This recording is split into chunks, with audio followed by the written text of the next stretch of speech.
मध्य प्रदेश के एक पुराने और अब वीरान हो चुके अस्पताल की कहानियां बेहद डरावनी थीं। कहा जाता था कि इस अस्पताल में रात के समय अजीब-अजीब घटनाएं होती थीं। गांव के लोग दावा करते थे कि उन्होंने अस्पताल में भूतों को घूमते हुए देखा है और उन्हें कई बार बच्चों की चीखें सुनाई दी हैं। शहर से आई एक डॉक्टर, अनामिका, ने इस अस्पताल के बारे में सुना और उसने इस रहस्य को सुलझाने का फैसला किया। अनामिका एक साहसी और निडर महिला थी, जिसने अपने करियर में कई रहस्यमयी मामलों का सामना किया था। उसने ठान लिया कि वह इस अस्पताल के रहस्य को उजागर करेगी।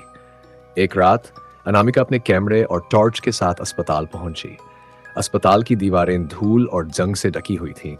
चारों ओर सन्नाटा था और हवा की सानिया-सानी की आवाज माहौल को और भी डरावना बना रही थी। अनामिका ने अपने टॉर्च की रोशनी में अस्पताल के अंदर कदम रखा। अचानक उसे एक कमरे से किसी के रोने की आवाज सुनाई दी। उसका दिल तेजी से धड़कने लगा, लेकिन उसने हिम्मत नहीं हारी। उसने आवाज का पीछा किया और एक पुराने ऑपरेशन थिएटर में पहुंची। वहां की दीवारों पर खून के धब्बे थे और फर्श पर टूटे हुए उपकरण पड़े थे। जैसे ही अनामिका ने कमरे की जांच शुरू की, उसकी टॉर्च अचानक बंद हो गई। उसने जल्दी से अपनी जेब से माचिस निकाली और जलाया। माचिस की हल्की रोशनी में उसने देखा कि कमरे के कोने में एक छोटी बच्ची खड़ी थी। बच्ची के कपड़े फटे हुए थे और उसका चेहरा बेहद डरा हुआ था। अनामिका ने कांपते हुए पूछा, तुम कौन हो और यहाँ क्या कर रही हो? बच्ची ने दर्द भरी आवाज में कहा, मैं राधा हूँ। मुझे इस अस्पताल में कई साल पहले लाया गया था। डॉक्टरों ने मेरे साथ बुरा व्यवहार किया और मेरी मौत हो गई। अब मैं यहाँ भटक रही हूँ।